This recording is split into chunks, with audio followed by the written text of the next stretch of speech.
Welcome to the deep dive. Okay, so if you're a nursing student, you've probably felt it, right? That feeling of just drowning in information Yeah, sometimes. absolutely. Textbooks, theories, all these concepts swirling around, it can be overwhelming. Exactly. Yeah. Well, that's why we're here. This is where we cut through all that complexity and really try to give you the essential insights you need. It's designed specifically for you. Think of it as your practical guide, a shortcut to understanding the why behind the what we do in mental health care. So today we're doing a critical deep dive. We're getting into a foundational chapter from Varkarolis's Foundations of Psychiatric Mental Health Nursing, the 8th edition, by Margaret Jordan Halter. And our goal for you listening right now is to really distill these core theories and Wow. therapies. We want to make them professionally accurate, Yeah. but, totally accessible for college-level nursing students. We'll clear up the terminology, use real-world examples, and crucially, show you how this stuff connects directly to your NCLEX prep and what you'll actually be doing as a nurse. Right. So let's jump in.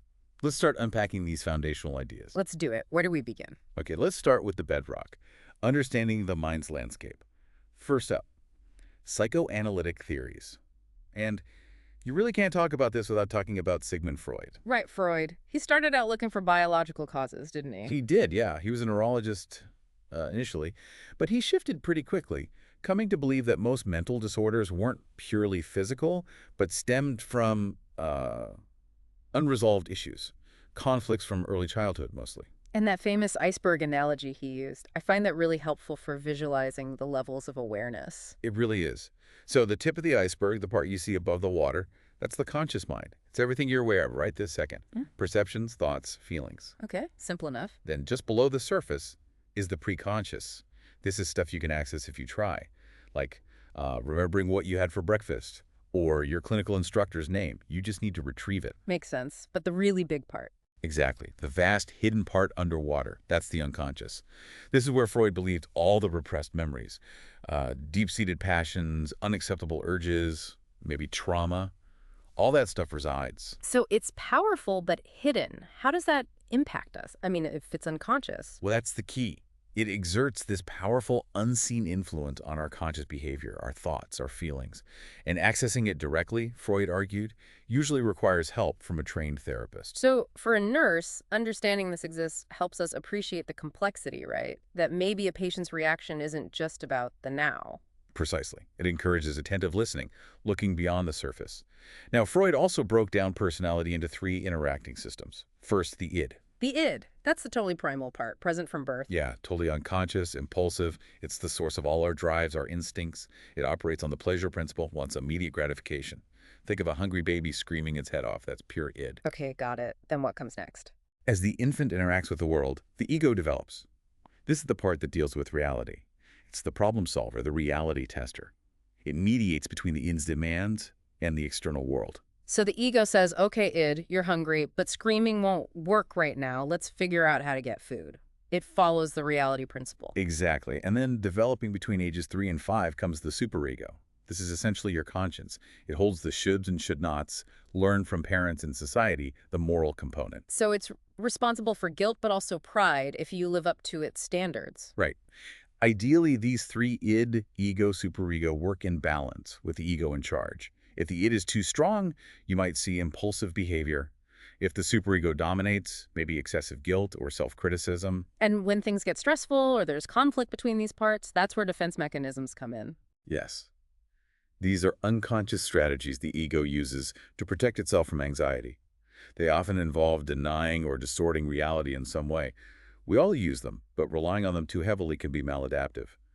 Chapter 15 in Varkarolis goes into detail on specific ones. Freud also talked about psychosexual stages, didn't he? The idea that early childhood experiences shape us long-term. He did. He proposed 5 stages and believed experiences in the first 5 years were critical. Fixations at certain stages, he thought, could lead to specific personality traits later on. Like oral fixation might lead to being overly dependent, or anal fixation to being stingy or obsessive. Table 2.1 in the book outlines these. Okay. And in terms of therapy derived from this? Well, classical psychoanalysis with a couch and free association, dream analysis, pretty rare now. Very lengthy, very expensive. But some concepts are still super relevant for nurses, right? Like transference and countertransference. Absolutely critical.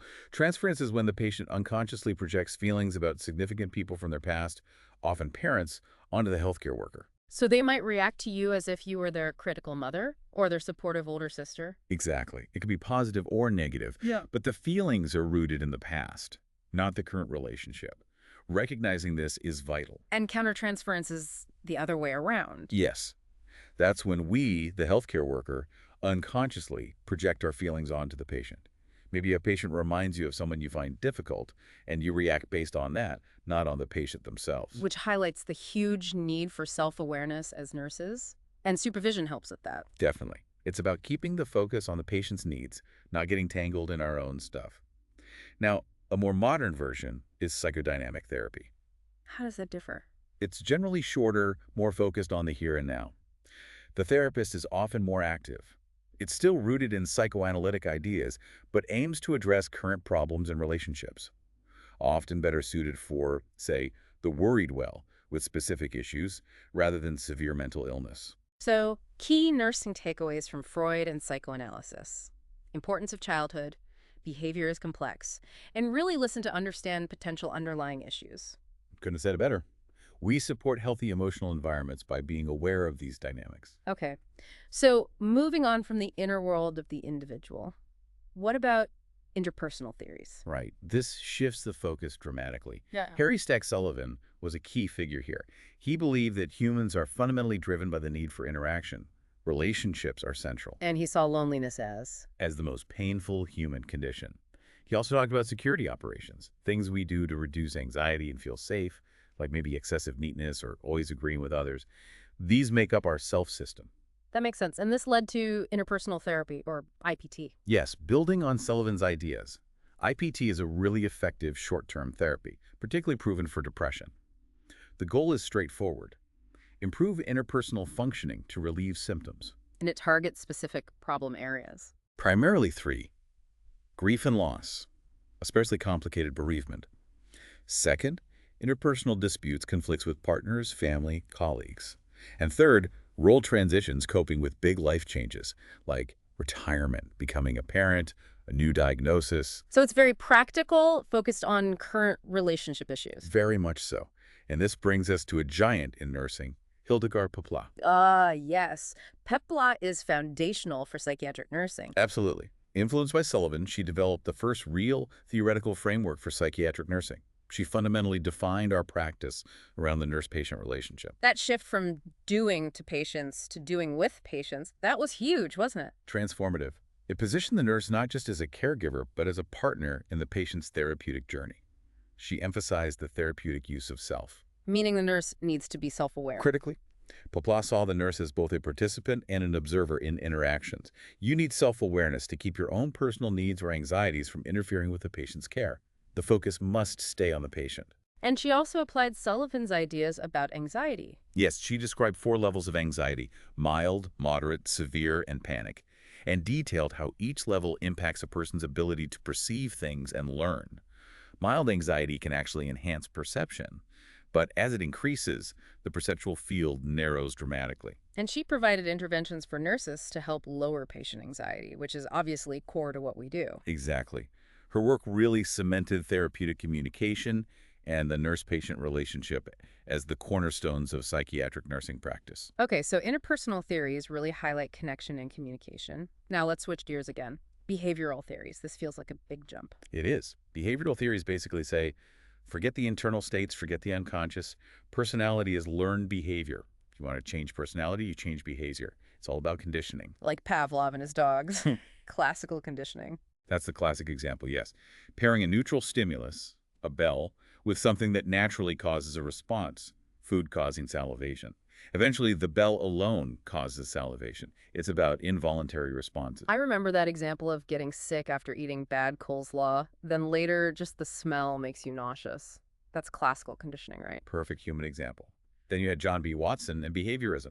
He wanted psychology to be purely objective, measurable. He believed all behavior, even complex emotions like fear, was learned. The little Albert experiment, ethically dubious, but it showed how fear could be conditioned. Pairing a white rat with a loud noise made the baby fear the rat and eventually other white furry things. Right. Watson controversially claimed he could shape any infant into any type of specialist purely through environmental control.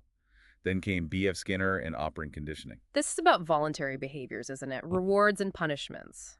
Exactly. Skinner used his famous Skinner box. A rat presses a lever and gets food-positive reinforcement, making the behavior more likely.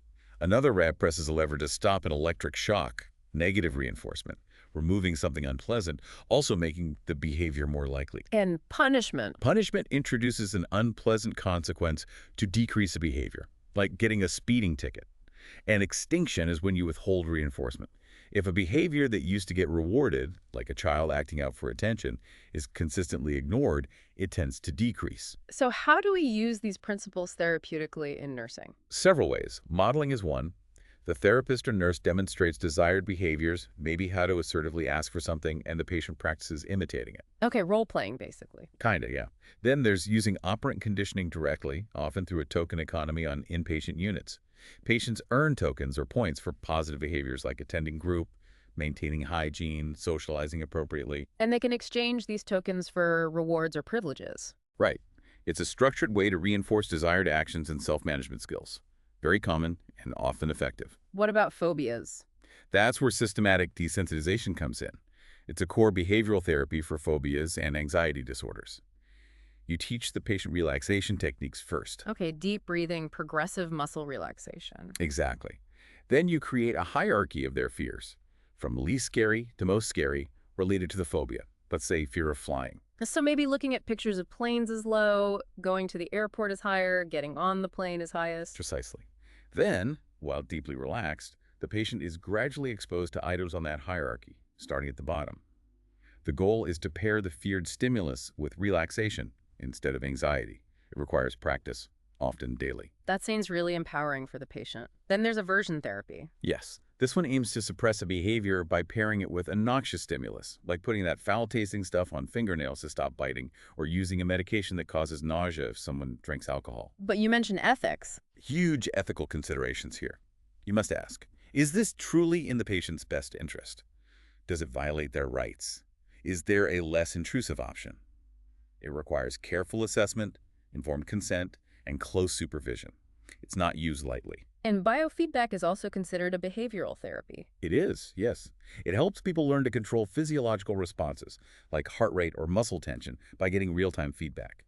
We cover that more in Chapter 10 on stress. So for nurses, behavioral approaches give us concrete tools to help patients modify specific problematic behaviors, like smoking cessation or improving social skills on a unit.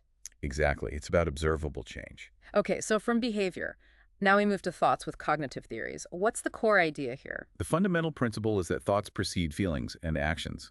And crucially, our thoughts aren't always accurate. They can be distorted.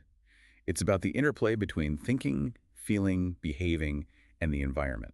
Albert Ellis in Rational Motive Therapy, RET, he focused on irrational beliefs. Yes, those rigid, unhelpful beliefs often involving shoulds, oughts, and musts. I must be perfect. Everyone should like me. Ellis believed these lead to emotional distress. He used the ABC framework. Right. A is the activating event. Something happens.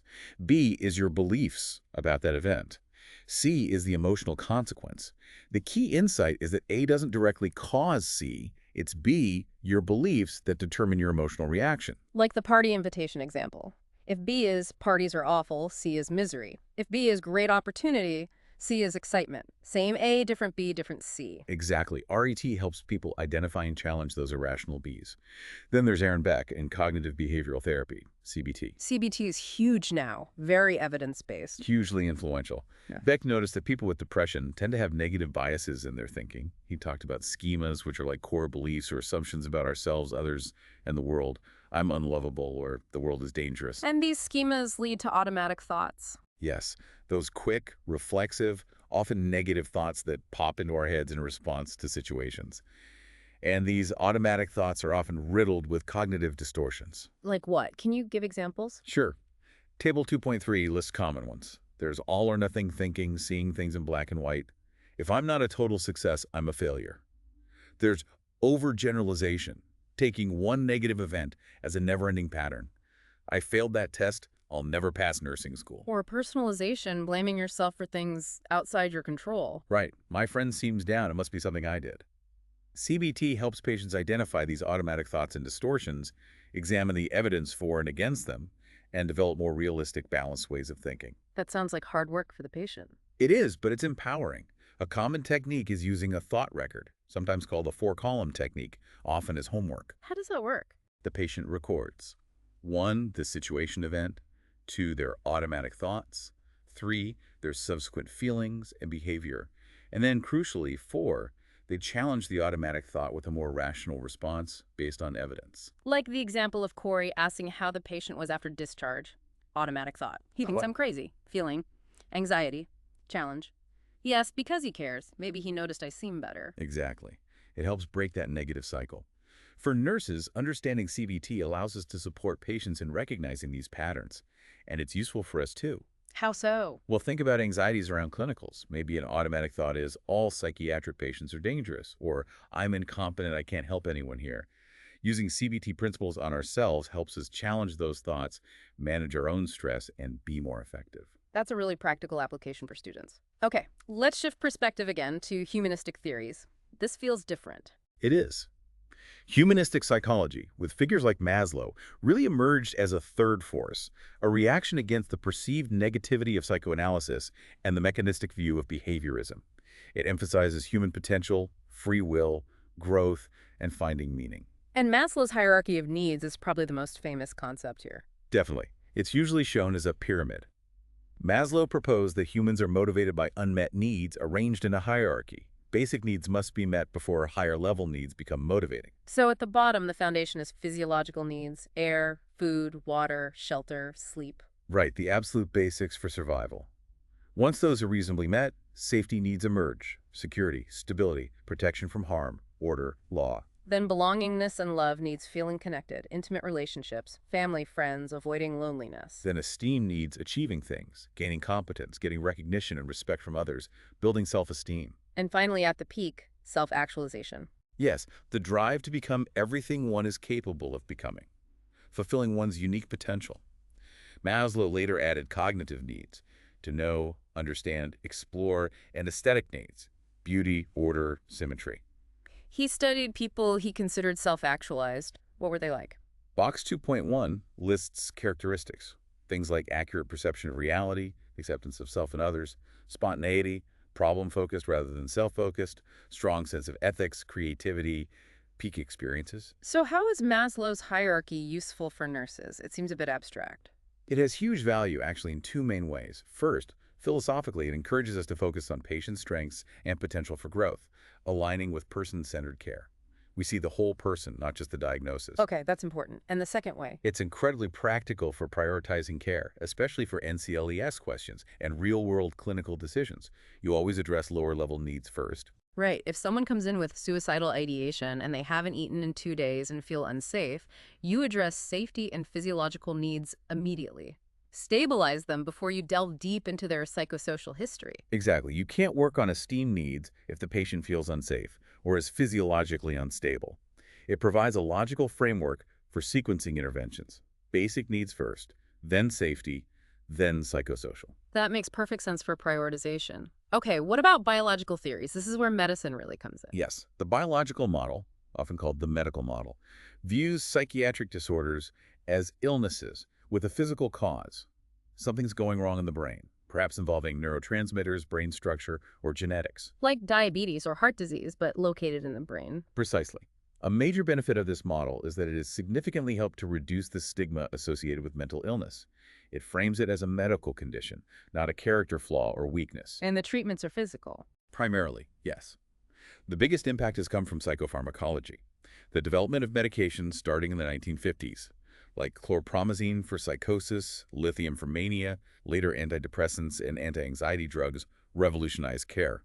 They work by altering brain chemistry, targeting neurotransmitters. We also have brain stimulation therapies now. Right. Things like ECT, electroconvulsive therapy, which is still highly effective for severe depression, mania, and catatonia. Also newer techniques like RTMS, repetitive transcranial magnetic stimulation, VNS, vagus nerve stimulation, and DDS, deep brain stimulation for various conditions.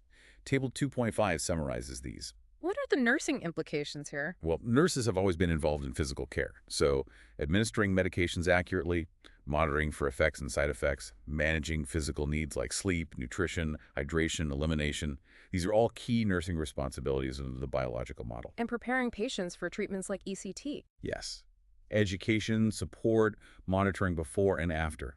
But it's crucial to remember this doesn't replace other approaches.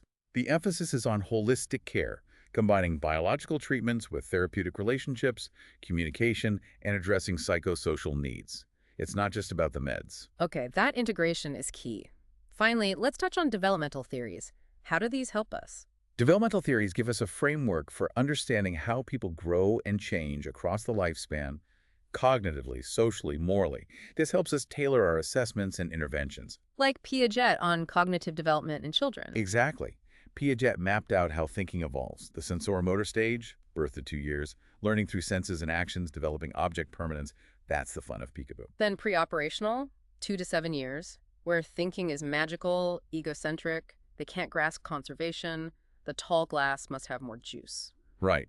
Then concrete operational, 7 to 11, where logical thought begins, they understand conservation, can see others' perspectives. And finally, formal operational, 11 plus, with abstract reasoning and adult-like problem solving.